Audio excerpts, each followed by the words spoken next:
Hello बच्चों, कैसे हैं आप लोग। आई होप आप लोग एकदम बढ़िया होंगे। और अब अपन स्टार्ट करने जा रहे हैं अपना इस चैप्टर का दूसरा लेक्चर।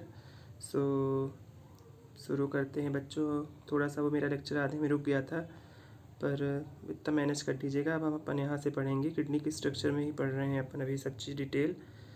तो अभी आपको मैं बताता हूँ कि जो बाहरी सतह पर एक संपुट होता है, वृक्क के दो भाग होते हैं, बाहरी बलकुट और मध्यांश जो हमारा शंक्वाकार पिरामिड इसमें बटा होता है। मध्यांश जो कि चस्कों में फैले होते हैं। बलकुट मध्यांश पिरामिड के बीच फैलकर वृक्क स्तंभ बनाता है, जिन्हें कॉलम ऑफ बर्टिनी कहते हैं।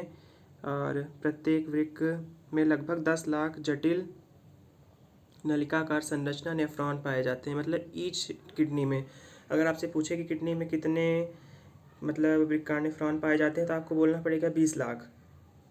पर अगर प्रत्येक किडनी में बोलेगा तो 10 लाख। इसलिए के किडनी में 10-10 लाख होते हैं। इसका संरचना मैं आपको दिखा देता हूँ अभी कितना क्या होता है। हाँ, ये हमारा हाइलम होता है। हाइलम जहाँ पे ये सारी चीज़ें प्रवेश करती हैं। कैलिक्स, और ये देखिए कैलिक्स है। और ये मध्यांश पिरामिड है, ये जो यू शेप में ऐसे बने हैं, ये हमारे पिरामिड्स हैं, मेडुलरी पिरामिड्स। और ये वृक्क धमनी, वृक्क शिरा आप लोग देख ही रहे होंगे, वृक्क शिरा और वृक्क की पेल्विस। हाँ, इस जगह को ये जो है, ये जहाँ पर सब प्रवेश करने से हम पेल्विस कह देंगे वृक्क की। और ये मूत्रवाहिनी हो गई। और जो पिरामिड्स के बीच में खाँच होते हैं, जो स्पेस होता है, उन्हें हम कॉलम ऑफ वर्टिनी कहते हैं, वर्तिनी के स्तंभ। ये इनके बीच जो गैप है। और ये मेड्यूला भाग में आ रहे हैं, है ना। बाहर भाग कॉर्टेक्स है, ये बलकुट है, कॉर्टेक्स है। और ये वृक्क की आवरण है। सो इतने ही संरचना होती है। किस प्रकार से पेल्विस होता है, देखिए कि जहाँ पेल्विस से हमारे रीनल पेल्विस से प्रवेश करती हैं धमनी, सिराएँ, तंत्रिकाएँ, सारी चीज़ें हमारे किडनी में, और उस एरिया को हम लोग पेल्विस कहते हैं। और calyx, major calyx, minor calyx, calyx उसके पास में होता है। देखिए कैलिक्स जो है ना हमारा पिरामिड्स के जस्ट सामने, ये पिरामिड के एकदम पास का एरिया होता है, यहाँ जहाँ से पिरामिड्स का मतलब ओपनिंग होती है, तो उसे हम लोग कैलिक्स भी बोल सकते हैं। और पिरामिड्स कितने होते हैं, 6 से 8 पिरामिड होते हैं हमारे प्रत्येक किडनी में। और पिरामिड्स के बीच में कॉलम ऑफ वर्टिनी, जो उनके बीच गैप होता है, उसे हम लोग कॉलम ऑफ वर्टिनी बोलते हैं, कॉलम ऑफ वर्टिनी। सो इस प्रकार से इसको यह दर्शाता है। आई होप आप लोगों को समझ में आ गया होगा बच्चों, जो मैं बोलना चाहता हूँ कि किस प्रकार से कॉलम ऑफ वर्टिनी काम करता है। सो अपन अब आगे चलते हैं। आपको ये संरचना अच्छे से समझ आ गई होगी। सो बच्चों, अपन नेक्स्ट में चलते हैं कि हमारा प्रत्येक किडनी में कितने 10 लाख नेफ्रॉन पाए जाते हैं, जो कि संरचनात्मक व क्रियात्मक इकाई होते हैं किडनी के हमारे। जैसे कि फेफड़े की क्या हो गई, एल्वियोलाई हो गई, लीवर की क्या होगी, हेपेटिक लोब्यूल हो गया। उसी प्रकार से किडनी के संरचनात्मक व क्रियात्मक इकाई नेफ्रॉन होता है। प्रत्येक हमारे वृक्काणु के 2 भाग होते हैं। प्रत्येक मतलब नेफ्रॉन जो उसके 2 भाग होते हैं, ग्लोमेरुलस और वृक्क की नलिकाएँ। ग्लोमेरुलस जो हमारा होता है वो वृक्क की नलिकाएँ मिलकर के नेफ्रॉन बनता है, ये याद रखिएगा, बहुत इंपॉर्टेंट स्टेटमेंट है। ग्लोमेरुलस प्लस वृक्क की नलिकाएँ मिलकर के क्या बनेंगी, ये ग्लोमेरुलस और वृक्क की नलिकाएँ मिलकर हमारा क्या बनाएंगी, नेफ्रॉन, है ना। और गुच्छ गुच्छ वृक्क की धमनी और अभिवाही धमनिकाएँ, एफरेंट आर्टियोल, जो कि कुछ केशिकाओं का एक गुच्छा होता है। और ग्लोमेरुलस से रक्त अथवा अपवाही धमनियों के द्वारा ले जाया जाता है। मतलब आने वाली क्या होती है हमारी, efferent. A B C D alphabet से याद रखिए कि ए पहले आता है, ई बाद में आता है। आने वाली जो होगी ग्लोमेरुलस में, उसे एफरेंट आर्ट्रियोल बोलेंगे। और जाने वाली जो होगी वो इफरेंट आर्ट्रियोल। अब मैं आपको थोड़ा बना दूँ क्या ओवरव्यू, कैसा ग्लोमेरुलस होता है। तो यहाँ पे मैं बनाता हूँ एक बड़ा सा, ये ऐसे कप शेप में। तो हमारा हैंड ले लो, वृक्क की नलिकाएँ हो गई, ये मान लीजिए वृक्क की नलिका हो गई, पूरे फैली हुई है इसी प्रकार से। और यहाँ पर हमारा ग्लोमेरुलस होगा, ये ऊपर ऊपर ये ग्लोमेरुलस। तो ये जो है आने वाली एफरेंट हो गई, ये वाला ओपनिंग, और जाने वाली इफरेंट आर्ट्रियोल, यही मैं बोलना चाहता हूँ। तो इसका डायमीटर आने वाली का ज़्यादा होता है अपेक्षाकृत जाने वाली से। ये ए वाला हो गया और ये हमारा ई वाला हो गया, efferent arteriole. So I hope बच्चों आपको अच्छे समझ में आ गया होगा। यही होता है इसका डायग्राम, जो कि यहाँ पे दिया भी है, डायग्राम भी दिया था, मैं इससे भी समझा सकता था अपने। मैं स्ट्रक्चर इसको सर्कल में कर लेता हूँ। इसलिए आप लोगों को ज़्यादा दिक्कत ना हो इधर उधर समझने में चीज़ों को। हाँ, तो देखिए अब हमारी आने वाली एफरेंट, यहाँ पर अभिवाही लिखा हुआ है, ये एफरेंट आर्टरियोल है, और ये जाने वाली अपवाही धमनिका है, जाने वाली धमनिका हमारी अपवाही हो गई। और ये हमारा ग्लोमेरुलस हो गया, ग्लोमेरुलस है ना। अब इसके पास जो है ये समीपस्थ कुंडलित नलिका, मतलब ग्लोमेरुलस और वृक्की नलिका, ये जो येलो कलर से है वृक्की नलिका है, और जो ब्राउन कलर से है वो ग्लोमेरुलस, ये पूरा मिला के नेफ्रॉन बनाती है, एक नेफ्रॉन की संरचना है आपके। और ये हमारा पीसीटी समीपस्थ कुंडलित नलिका है, और ये यहाँ पे होता है जस्ट ग्लोमेरुलस के पीछे, ये हमारा ग्लोमेरुलस है ना, ग्लोमेरुलस। और ये बोमेंस कैप्सूल, ये कप शेप जो है येलो कलर से कप डिजाइन है, इसे हम लोग बोमेंस कैप्सूल कहते हैं। और ये बोमेंस कैप्सूल के बाद जो स्टार्ट होता है वो पीसीटी होता है, और फिर उसके बाद आता है हमारा हेनले लूप, यू आकार का हेनले लूप, और फिर उसके बाद दूरस्थ संवरित नलिका आता है, दूरस्थ संवरित नलिका ये, फिर उसके बाद हमारा कलेक्टिंग डक्ट आ जाएगा, उसे कलेक्टिंग डक्ट बोलते हैं, संग्रह नलिका, ये हमारी है संग्रह नलिका, ये संग्रह नलिका। और ये हमारा जो हेनले लूप है इसके दो भाग होते हैं, आने वाले को क्या बोलते हैं, आने वाले को अभी आरोही और जाने वाले को अवरोही, मतलब आने वाला जो है डिसेंडिंग लिम्ब है, और ऊपर जाने वाला असेंडिंग लिम्ब, मैं ऐसे याद रखता था उल्टा अल्फ़ाबेट में। आने वाला जो नीचे आ रही है वो असेंडिंग, वो डिसेंडिंग लिम्ब है, और जो ऊपर जा रही है ये ऊपर हेनले लूप में, ये हमारे कैसे होते हैं, पिन शेप होता है, मतलब यू आकार के, वो जो आपका पिन होता है पिन शेप में संरचना होती है हेनले लूप हमारी। और इस प्रकार से मैंने आप लोगों को समझा दिया कि ग्लोमेरुलस में क्या क्या होता है। और ये जो एक ठो अलग से है ना, ये वासा रेक्टा है, ये जो ब्राउन कलर से इधर पूरे जाल के रूप में फैली हुई है वो वासा रेक्टा है, जो जल को अवशोषित करेगी, और हमारे जो मतलब यूरिन है उसे कंसनट्रेटेड बनाएगी, डाइल्यूट जो होता है ना, डाइल्यूशन से उसे कंसनट्रेट करेगी, सांद्रित करने में मदद करता है वो। तो हमारा वो वृक्क क्रिया का नियमन जब पढ़ेंगे तो अपन उसमें अच्छे से पढ़ेंगे। तो आई होप आप लोगों को हमारा ये इसकी संरचना नेफ्रॉन की समझ में आ गई होगी कि पूरा नेफ्रॉन में क्या क्या होता है। नेफ्रॉन देखिए यहाँ पे मैंने लिख भी लिया था कि नेफ्रॉन बराबर ग्लोमेरुलस प्लस वृक्की नलिका, इससे एक डायरेक्ट क्वेश्चन पूछ लेता है नीट में कि नेफ्रॉन क्या क्या है, तो ये ऐसे ग्लोमेरुलस प्लस वृक्की नलिका से मिलकर नेफ्रॉन बना हुआ है। सो अभी आपको किडनी की संरचना भी मैंने अच्छे से समझा दी कि कॉलम ऑफ वर्टिनी क्या है, और मध्यांश मेडुलरी पिरामिड्स क्या हैं, और मेड्यूला भाग क्या है, और हमारा पेल्विस क्या है, ब्रिक्की पेल्विस, और धमनी शिराएँ क्या हैं, कैलिक्स क्या है, major calyx minor calyx, column of Bertini क्या है, और रीनल कॉर्टेक्स क्या है, रीनल मेड्यूला क्या है, सारी चीज़ें आपको इस डायग्राम में अच्छे से दिख रही हैं। और अपन यहाँ पर ग्लोमेरुलस भी देख लिया, गुच्छ की कोशिकाएं देख लिया, धमनी सिराएं, आने वाली एफरेंट, जाने वाली इफरेंट, और आने वाले का डायमीटर ज़्यादा होता है, जाने वाले का डायमीटर कम होता है। फिर उसके बाद हमारा loop of Henle Henle Henle loop आता है, मतलब फिर उसके बाद बोमेंस कैप्सूल आएगा, फिर बोमेंस कैप्सूल, उसके बाद हमारा डीसीटी आएगा, समीपस्थ कुंडलित नलिका, फिर उसके बाद लूप ऑफ हेनले आया। लूप ऑफ हेनले के दो भाग होते हैं, डिसेंडिंग भाग जो नीचे की ओर जाएगा, ऊपर की ओर जो फिर वापस लौटेगा उसे असेंडिंग भाग बोलते हैं। फिर लूप ऑफ हेनले के बाद हमारा डीसीटी आता है, दूरस्थ सम्मिलित नलिका। फिर दूरस्थ सम्मिलित नलिका जब हमारी कलेक्टिंग डक्ट में इकट्ठा एक बड़े, जैसे कि अपनी नहीं होती सप्लाई होती है, कहीं छोटी छोटी नालियाँ एक जाके बड़ी नाली में मिल गई, तो उसी प्रकार से आप मान लीजिए कि ये यही है कि बड़ा नाला है ये, जहाँ पे छोटे छोटे आके के मिल गए हैं, है ना। तो वो संग्रह नलिका हो गई। संग्रह नलिका से इस प्रकार की इसमें इतने इतने संरचना होते हैं, आरोही भाग, और एक वासा रेक्टा होता है जो कि पूरे जाल के रूप में फैला होता है ना, हमारे ये नलिकी भाग से जो है बोमेंस कैप्सूल के साथ। अब अपन आगे चलते हैं। इतना आई होप आप लोगों को अच्छे से समझ में आ गया होगा।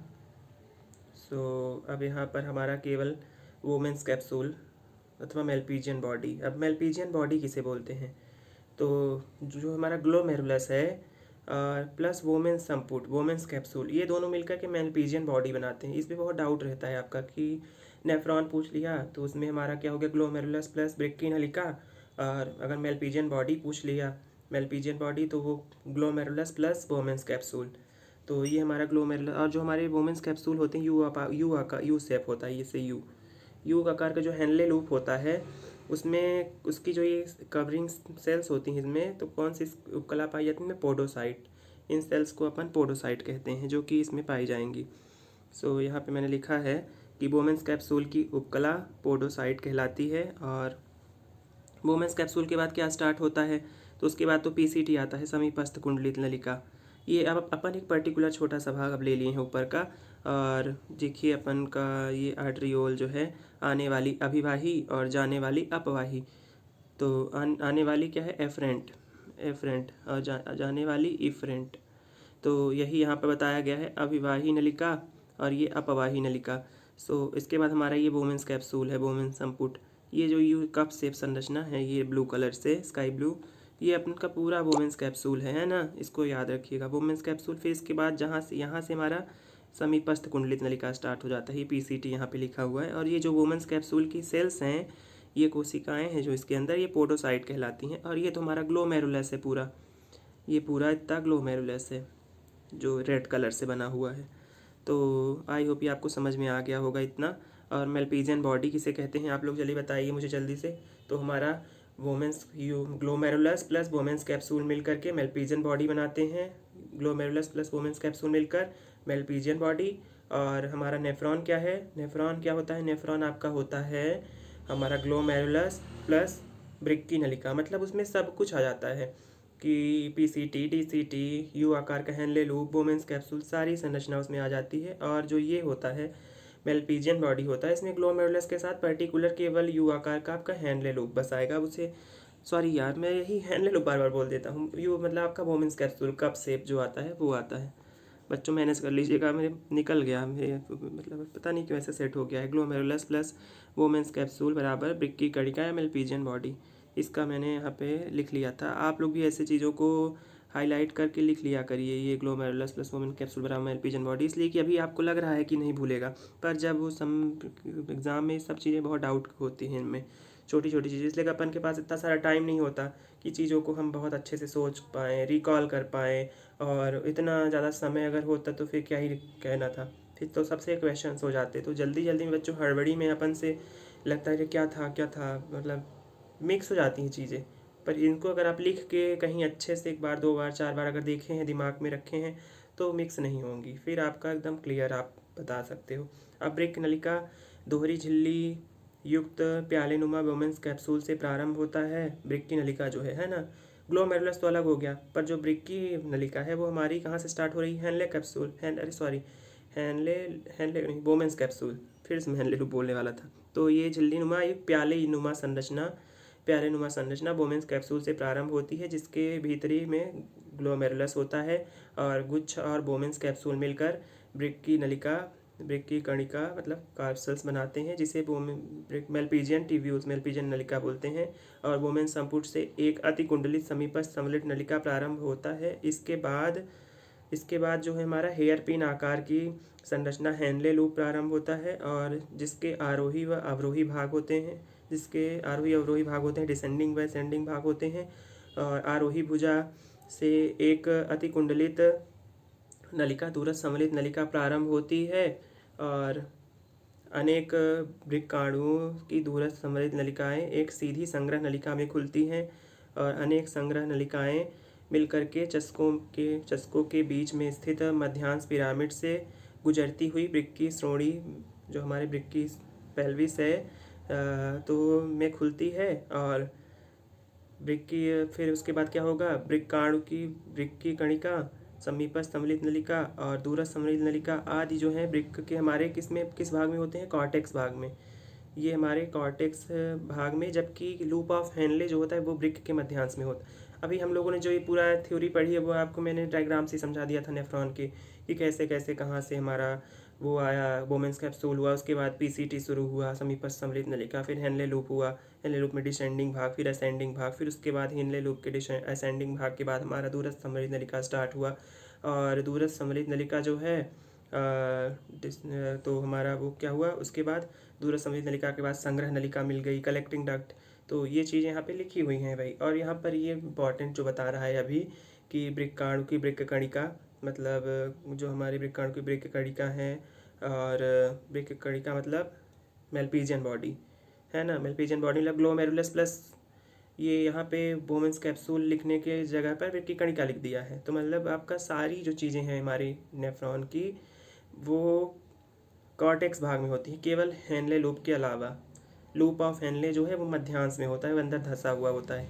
यही यहाँ पर बताया जा रहा है कि वृक्क कणिका, पीसीटी व डीसीटी दूरस्थ सम्मिलित नलिका आदि वृक्क के बलकुट भाग में, और जबकि लूप ऑफ हेनले जो होता है वो हमारे मध्यांश भाग में होता है। ये यहाँ पर यही चीज़ें क्लियर की गई हैं।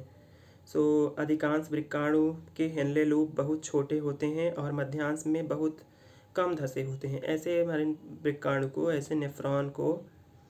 ऐसे वृक्काणु को क्या बोलते हैं? कॉर्टिकल वृक्काणु, जो कि बहुत कम धसे होंगे मध्यांश में। और कुछ वृक्काणुओं में हेनले लूप बहुत लंबे होते हैं, जिनमें हेनले लूप ऑफ हेनले का छोटा सा है तो वो कॉर्टेक्स में ही रह जाएगा, मेडुला में तो जा ही नहीं पाएगा ज़्यादा, तो वो हमारा कॉर्टिकल नेफ्रॉन हो गया। पर कुछ वृक्काणुओं में लूप ऑफ हेनले जो है वो लंबे होते हैं और मध्यांश में काफ़ी गहराई में धसे होते हैं, तो इन्हें हम लोग क्या बोलते हैं? Juxta medullary nephron. यही होता है जक्स्ट्रा मेडुलरी नेफ्रॉन।